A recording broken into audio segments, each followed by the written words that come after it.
മെക്സിക്കോയിലേക്കാണ്.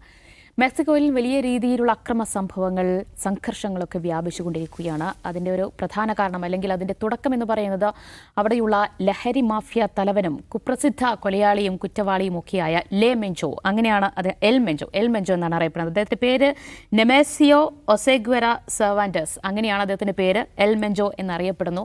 ഈ L മെഞ്ചോയെ Mexican സൈന്യം American രഹസ്യാന്വേഷണ ഏജൻസികളുടെ സഹായത്തോടെ എൽ മെഞ്ചോയെ വെടിവെച്ചു കൊന്നു. പക്ഷേ അതിന് പിന്നാലെയാണ് എൽ മെഞ്ചോയുടെ ടീമുകൾ നഗരത്തിലേക്ക് ഇറങ്ങുകയും വലിയ രീതിയിൽ വീടുകൾ തീവെച്ച് നശിപ്പിക്കുന്നു, കടകൾ അടപ്പിക്കുന്നു, കടകൾ നശിപ്പിക്കുന്നു. അങ്ങനെ വ്യാപകമായ രീതിയിൽ അക്രമ സംഭവങ്ങൾ അവിടെ അരങ്ങേറിക്കൊണ്ടിരിക്കുകയാണ്.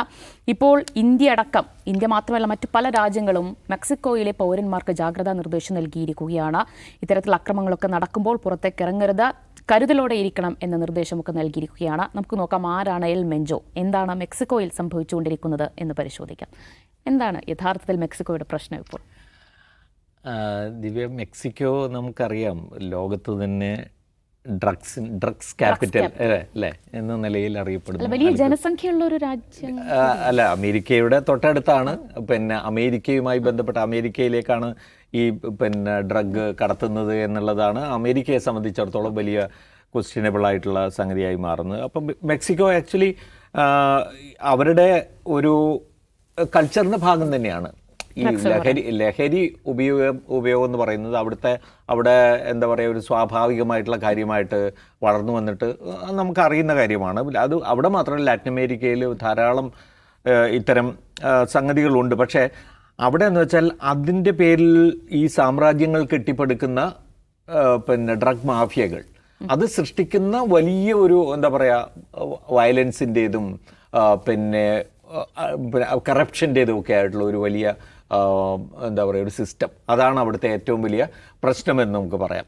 അപ്പോൾ അതിൻ്റെ ഭാഗമായിട്ടാണ് ഇപ്പോൾ ഈ എൽ മെഞ്ചോ എന്ന് പറയുന്ന അവിടുത്തെ ഏറ്റവും വലിയ, അതും ഏറ്റവും വലുതെന്ന് മാത്രമല്ല ന്യൂ ജനറേഷനിൻ്റെ ഒരു കാർട്ടലാണ് എന്നാണ് അതറിയാം. അതിപ്പോൾ എന്താ ജാലിസ്കോ എന്ന് പറയുന്ന സ്റ്റേറ്റിലാണ്. അവിടുത്തെ ന്യൂ ജനറേഷൻ കാർട്ടലാണിത്. അതാണ്. അപ്പോൾ യങ് പോപ്പുലേഷനെ സംബന്ധിച്ചിടത്തോളം ഏറ്റവും അധികം അവരെ ആരാധിക്കുന്ന ഒരാളായിട്ട് അയാൾ മാറിയിട്ടുണ്ട് എന്നുള്ളതാണ് വാസ്തവം. അത് ഇപ്പോൾ നമുക്കറിയാം, ഇപ്പോൾ മെക്സിക്കോയുടെ ചരിത്രത്തിൽ തന്നെ ഈ PRI പാർട്ടി അവിടെ ഭരണത്തിൽ ഇരുന്ന ഒരു ഘട്ടത്തിൽ ഒരു സ്വേച്ഛാധിപത്യ ഭരണമായിരുന്നു ആ പാർട്ടിയുടെ, വൺ പാർട്ടി റൂളായിരുന്നു. ആ റൂളിൻ്റെ അടിസ്ഥാനത്തിൽ അന്ന് നിലവിലുണ്ടായിരുന്ന എല്ലാ സ്വേച്ഛാധിപത്യ ഭരണകർത്താക്കളും ഇവരുമായിട്ട്, ഈ ഡ്രഗ് കാർട്ടൽസുമായിട്ട് ഭയങ്കരമായ ഒരു റിലേഷൻഷിപ്പ് ഉണ്ടാക്കുകയും അതിൻ്റെ ഭാഗമായിട്ട് അവർക്ക് ഈ സൗകര്യങ്ങൾ വർദ്ധിപ്പിച്ചു കൊടുക്കുകയും അതിലൂടെ നേട്ടങ്ങൾ ഉണ്ടാക്കുകയും ഒക്കെ ചെയ്തതിൻ്റെ ഭാഗമായിട്ട് ബേസിക്കലി കറപ്ഷനും കൂടിയായിരുന്നു. അപ്പോൾ അതൊരു ട്രഡീഷണലി വളർന്നു വന്നിട്ടുള്ള ഒരു സംഗതിയാണ് മെക്സിക്കോയെ സംബന്ധിച്ചിടത്തോളം. ഇപ്പം നമ്മൾ ബ്രേക്കിംഗ് ബാഡ് എന്ന് പറയുന്ന സീരീസ് കണ്ടാൽ, ബ്രേക്കിംഗ് ബാഡ് കണ്ട ഒരാളെ സംബന്ധിച്ചിടത്തോളം ഈ എൽ മെഞ്ചോനെയൊക്കെ മനസ്സിലാക്കാൻ നമുക്ക് വളരെ എളുപ്പമാണ്. ഒന്നുമല്ല, വളരെ ദാരിദ്ര്യത്തിൽ നിന്നൊക്കെയാണ് ഇയാളൊക്കെ വന്നിട്ടുള്ളത്. ഭയങ്കര ദരിദ്രമായ അന്തരീക്ഷത്തിൽ വളർന്നു. ചെറുപ്പം മുതലേ പിന്നെ ചെറിയ ചെറിയ ക്രൈമുകളിലൊക്കെ ഏർപ്പെട്ടു, ചെറിയ മോഷണമൊക്കെ. അപ്പോഴൊക്കെ പിടിക്കപ്പെടുന്നുണ്ട്, വീണ്ടും പിടിക്കപ്പെടുന്നു, വീണ്ടും പിന്നെ അങ്ങോട്ട് നോക്കിക്കഴിഞ്ഞാൽ ഈ മയക്കുമരുന്ന് ഇടപാടുകളിൽ അയാൾ പിടിക്കപ്പെടുന്നുണ്ട്. അപ്പോഴൊക്കെ അതിലുള്ള വൈദഗ്ധ്യം കാരണം അയാൾക്ക് രക്ഷപ്പെടാൻ കഴിയുന്നുണ്ട്. വീണ്ടും പുറത്തിറങ്ങുന്നു, നാട് കടത്തുന്നു, മെക്സിക്കോയിലേക്ക് പോകുന്നു, വീണ്ടും സാൻ ഫ്രാൻസിസ്കോയിലേക്ക് അയാൾ നുഴഞ്ഞു കയറി എത്തുന്നു. ഇങ്ങനെ പല തരത്തിലുള്ള. അപ്പോൾ അയാളൊരു സാമ്രാജ്യം കെട്ടിപ്പടുക്കുന്നതിൻ്റെ ഒരു വലിയ കാഴ്ച നമുക്കാണ്. സിനിമ പോലെ തന്നെയാണ് ബ്രേക്കിംഗ് ബാഡിൽ. പക്ഷേ അതിലൊരു ഒരു കെമിസ്ട്രി പ്രൊഫസർ യാദൃച്ഛികമായി തുടങ്ങുന്ന ഒരു സംഗതി അയാളെ അതിലേക്ക് കൊണ്ടുപോകുന്നതൊക്കെയാണ്. രസമാണ്, ഭയങ്കര രസമുള്ള സീരീസാണല്ലോ. അപ്പോൾ അത് ഞാൻ പറയുന്നത് അത് അവിടുത്തെ ലൈഫാണ്. ഈ മെക്സിക്കോയിൽ ലൈഫ് ഇതിൻ്റെ ഭാഗമാണ്. സോഷ്യൽ ലൈഫിൽ ഇത് അവിടെ ഉണ്ട്. അപ്പോൾ അവിടെ നമുക്ക് എന്താ പറയുക, പൊളിറ്റിക്കൽ അംബീഷൻസിൻ്റെ ഭാഗമായിട്ട് ഇത് മാറുന്നു. ഭരണാധികാരികളോടുള്ള എതിർപ്പ് പ്രകടിപ്പിക്കാനുള്ള ഒരു സംഗതിയായിട്ട് മാറുന്നു. ഇപ്പോൾ നമുക്ക് തന്നെ അറിയാലോ, ഇപ്പോൾ നമ്മുടെ ചേഗുവേര പിന്നെ മയക്കുമരുന്ന് ഉപയോഗിക്കുന്ന ആളാണ് എന്നുള്ളത് ഇവിടെ CPM-കാർക്ക് പറയാൻ മടിയുണ്ടാവുകയാണെങ്കിലും യഥാർത്ഥത്തിൽ ഉണ്ടായ സംഘങ്ങൾ അതല്ല, ആ ലാറ്റിൻ അമേരിക്കൻ ഹിസ്റ്ററിയിൽ മുഴുവനുണ്ട്. വിപ്ലവ പ്രവർത്തനങ്ങൾക്ക് വേണ്ടി അല്ലെങ്കിൽ വിപ്ലവ പ്രവർത്തനത്തിന് റെസിസ്റ്റൻസ് എന്നാണ് അതിന് റെസിസ്റ്റൻസ്. അപ്പോൾ ആ റെസിസ്റ്റൻസിൻ്റെ ഭാഗമായിട്ട് അവരിത് ചെയ്യുന്നത് അവർക്ക് വളരെ സ്വാഭാവികമായിട്ടുള്ള കാര്യമാണ്. പക്ഷേ ഇവിടെ നമുക്കിപ്പോൾ പറയാൻ പറ്റില്ല, ക്രൈം അതിനനുസരിച്ച് വളർന്നിട്ടുണ്ട്. ക്രൈം വളർന്നതിനനുസരിച്ച് ഇവരും വളരുന്നുണ്ട്.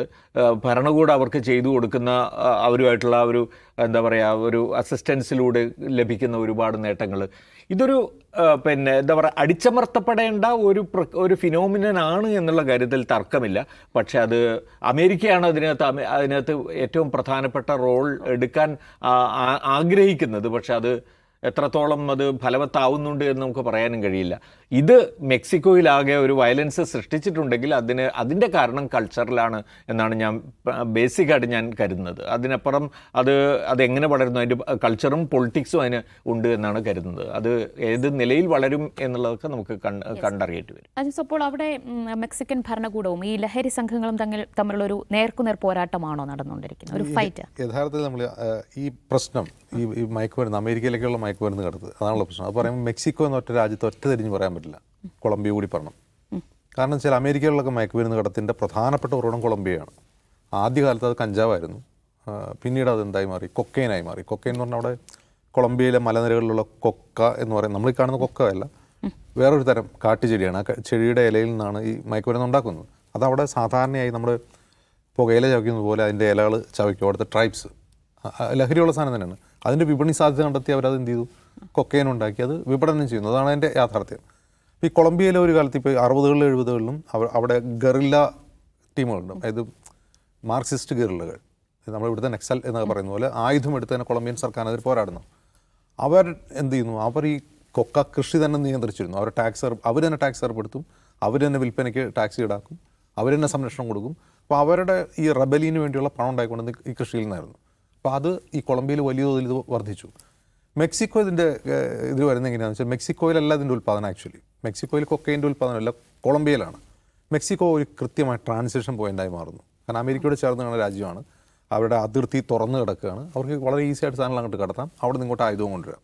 ഇത് നമ്മൾ പറയും ഈ രാജ്യങ്ങൾ അമേരിക്ക, ട്രംപ് പറയും പോലെ ഈ രാജ്യങ്ങളിൽ നിന്ന് മയക്കുമരുന്ന് കൊണ്ടുവന്ന് അമേരിക്ക നശിപ്പിക്കുകയാണ്. അങ്ങനെയല്ല, അമേരിക്കയിൽ നിന്ന് മുഴുവൻ വെപ്പൺസും ഇങ്ങോട്ടും പോകുന്നുണ്ട്.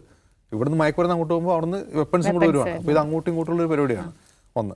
രണ്ട്, എന്തുകൊണ്ടാണ് ഇതിങ്ങനെ ഇത്രയധികം കൊളംബിയയിലും മെക്സിക്കോയിലും കാർട്ടലുകളുണ്ട്, കൊളംബിയയിലും കാർട്ടലുകളുണ്ട്. ഇപ്പം മരിച്ച ആളുവരെ എൽ മഞ്ചോ, ഇതിനു മുമ്പ് എസ്കോബാർ എന്ന് പറഞ്ഞ ആളുണ്ട്. അയാളെ പറ്റി ഒരുപാട് സീരീസും ഡോക്യുമെൻ്ററിയൊക്കെ ഉണ്ട്. പാബ്ലോ എസ്കോബാർ 93 മറ്റേ ആൾ മരിച്ചു. അയാളെ 91 അറസ്റ്റ് ചെയ്തു, പിന്നെ അയാളെ ഹണ്ട് ചെയ്യായിരുന്നു, അയാൾ ജയിലിൽ ആടിയിരുന്നു. എസ്കോബാർ അവിടുത്തെ പാർലമെന്റ് അംഗമായിരുന്നു, അറിയാമോ? അയാൾ ഈ കാർട്ടലുണ്ടാക്കി വലിയ സാമ്രാജ്യം ഉണ്ടാക്കി അയാൾ പാർലമെന്റിലേക്ക് തിരഞ്ഞെടുക്കപ്പെട്ടു. എന്നാൽ ഒന്നാമത്തെ ഈ മെക്സിക്കോയുടെയും കൊളംബിയയുടെയും പ്രശ്നം, ഒന്ന് കറപ്റ്റഡാണ് അവിടുത്തെ രാഷ്ട്രീയ പൊളിറ്റിക്കൽ സിസ്റ്റം. കറപ്ഷൻ വലിയ തോതിലുണ്ട്. മറ്റൊന്ന് ഈ ഗ്രാമപ്രദേശങ്ങളിൽ വലിയ തോതിൽ പട്ടിണിയാണ്, അവർക്ക് ജോലിയില്ല. അപ്പോൾ അവർക്ക് പണം ഉണ്ടാക്കാനുള്ള ഏറ്റവും പ്രധാനപ്പെട്ട പണി ഇത് തന്നെയാണ്. അപ്പോൾ അവരത് ചെയ്യുന്നു. ഇത് ചെയ്യുന്ന ആളുകൾ അവരൊരു സാമ്രാജ്യമാക്കി മാറ്റുന്നു. അപ്പോൾ അമേരിക്കയും കൊളംബിയയും മെക്സിക്കോയും ഇതുവരെ ചെയ്തിരുന്ന സ്ട്രാറ്റജി എന്താണെന്ന് വെച്ചാൽ, ഇവർ സായുധമായി അടിച്ചമർത്തും. ഇപ്പോൾ കൊളംബിയയിൽ മുമ്പുണ്ടായിരുന്ന ഞാൻ പറഞ്ഞല്ലോ മാർക്സിസ്റ്റ് ഗറില്ലകൾ, അവരുമായി ഒരു സമാധാന ചർച്ച കൊളംബിയ നടത്തുകയും അവരെ ഡിസാം ചെയ്യുകയും ചെയ്തു. അവർ ആയുധം താഴെ വെച്ചു. അതിനുശേഷം അവിടെ വലിയ തോതിൽ ഈ കൊക്കൈൻ ഉൽപ്പാദനം കുറഞ്ഞിട്ടുണ്ട് അവരില്ലാതായതോടുകൂടി. പക്ഷേ കാർട്ടലുകൾ അവിടെ തന്നെ ഉണ്ട്. അപ്പോൾ ഈ കാർട്ടലുകൾ എങ്ങനെ നശിപ്പിക്കുക എന്നുള്ള കാര്യത്തിൽ അമേരിക്കയുടെ പ്ലാൻ എങ്ങനെയാണ്, മെക്സിക്കോയ്ക്കും കൊളംബിയയ്ക്കും സായുധ സഹായം കൊടുക്കുക, അവരൊക്കെ എത്രയും വെടിവെച്ച് കൊല്ലുക. ഇതാണ് അവരുടെ പ്ലാൻ. യഥാർത്ഥത്തിൽ ഒരു തലവനെ കൊന്നു. ഇപ്പോൾ എസ്കോബാർ മരിച്ചു, അവിടെ ഒന്നും ഉണ്ടായില്ല. അയാളുടെ കാർട്ടിൽ 2 പിളർന്നു, അത് 2 കാർട്ടിലായി. ഇപ്പോൾ ഇതിനു മുമ്പ് എൽ ചാപ്പോ ഗുസ്മാൻ എന്ന് പറഞ്ഞിട്ട് വേറെ ആളുണ്ടായിരുന്നു, അയാളെ അറസ്റ്റ് ചെയ്തു. ഗുസ്മാൻ ഇത് കുറച്ച് വർഷം മുമ്പ്, 5-6 വർഷം മുമ്പാണ് അയാളെ അറസ്റ്റ് ചെയ്തത്. 6 ഒരു 10 വർഷത്തിനുള്ളിൽ. അപ്പോൾ അയാളെ പിടിച്ചു, അതുകൊണ്ട് ഇല്ലാണ്ടാവുന്നുണ്ടോ? അപ്പോൾ അത് ഒരു സ്പ്ലിൻഡർ ഗ്രൂപ്പ് ഉണ്ടാവുന്നു, അത് വിഭജിക്കുന്നു, 2 കാർട്ടിലാവുന്നു. അപ്പോൾ ആളുകളെ കൊന്നുകൊണ്ട് തലവന്മാരെ പിടിച്ചുകൊണ്ടൊന്നും ഈ കാർട്ടിലില്ലാണ്ടാവില്ല. ഇതില്ലാണ്ടാവണേ എന്ത് വേണം? അമേരിക്കയിൽ ഇതിൻ്റെ ഉപഭോഗം കുറയണം. അതുമാത്രം ഇതിനാവശ്യക്കാരില്ലാതെ ഇത് സാധനം അങ്ങോട്ട് പോകില്ലല്ലോ. അപ്പോൾ എന്തുകൊണ്ടാണ് അമേരിക്കയിൽ ഇത്രയധികം മയക്കുമരുന്ന് ഉപയോഗം? ഇതിന് ലഭ്യത കൂടിയതുകൊണ്ട് മാത്രമല്ല, അവിടെ മയക്കുമരുന്ന് ഉപയോഗിക്കാൻ പറ്റുന്ന തരത്തിലുള്ള ചില സാമൂഹിക പശ്ചാത്തലങ്ങളുണ്ട്.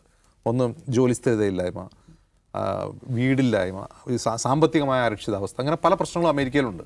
അപ്പോൾ അമേരിക്ക സ്വയം പരിഹരിക്കേണ്ട ഒരു കാര്യമാണ് ഇതിൻ്റെ ഉപഭോഗം കുറയ്ക്കുക എന്നുള്ളത്. അങ്ങനെ ഉപഭോഗം കുറച്ചാൽ മാത്രമേ ഇത് അങ്ങോട്ട് കടന്നു കുറയുള്ളൂ. മറ്റൊരു പ്രധാനപ്പെട്ട കാര്യം, മെക്സിക്കോയും കൊളംബിയയും ചെയ്യേണ്ട കാര്യം ഈ ഗ്രാമപ്രദേശങ്ങളിൽ ഇതിൻ്റെ കൃഷിയും ഇതിൻ്റെ ഉൽപ്പാദനവും കുറയ്ക്കുന്ന രീതിയിൽ, ആളുകൾ ഇതിലേക്ക് അട്രാക്റ്റ് ആവാത്ത രീതിയിൽ, മറ്റ് ജോലിയിലേക്ക് ആളുകളെ എൻഗേജ് ചെയ്യിപ്പിക്കുന്ന രീതിയിൽ അവിടുത്തെ മാറ്റം കൊണ്ടുവരിക എന്നുള്ളതാണ്. അതിന് അമേരിക്ക ഇവരെ സഹായിക്കുക. അതല്ല അത് ആളുകളെ വെടിവെച്ച് കൊന്ന് അല്ലെങ്കിൽ തലവന്മാരെ, കാർട്ടൽ തലവന്മാരെ പിടിച്ചുകൊണ്ട് അവരെക്കുറിച്ചുള്ള വീരഗാഥകളും സിനിമകളും നെറ്റ്ഫ്ലിക്സ് സീരീസുകളും വരും എന്നല്ലാതെ അതുകൊണ്ട് ഈ മയക്കുമരുന്ന് ഉപയോഗം കുറയാനൊന്നും പോകുന്നില്ല. യെസ്, എന്തായാലും അതാണ് അമേരിക്കയുടെയും കൊളംബിയയുടെയും മെക്സിക്കോയുടെയും ഒക്കെ ലഹരി ഉപഭോഗത്തിൻ്റെ ചരിത്രം എന്ന് പറയുന്നത്. എന്തായാലും മെക്സിക്കോയിൽ ഇങ്ങനെ അക്രമം വ്യാപിച്ചുകൊണ്ടിരിക്കുകയാണ്. നഗരങ്ങളിൽ നിന്ന് ഗ്രാമങ്ങളിലേക്കും മറ്റിടങ്ങളിലേക്കും ഒക്കെ വ്യാപിക്കുന്നു. അത് എങ്ങനെ ഭരണകൂടത്തിന് ആ അക്രമങ്ങൾ ഇല്ലാതാക്കാൻ കഴിയും എന്ന് തന്നെയാണ് നമുക്കിനി അറിയേണ്ടത്.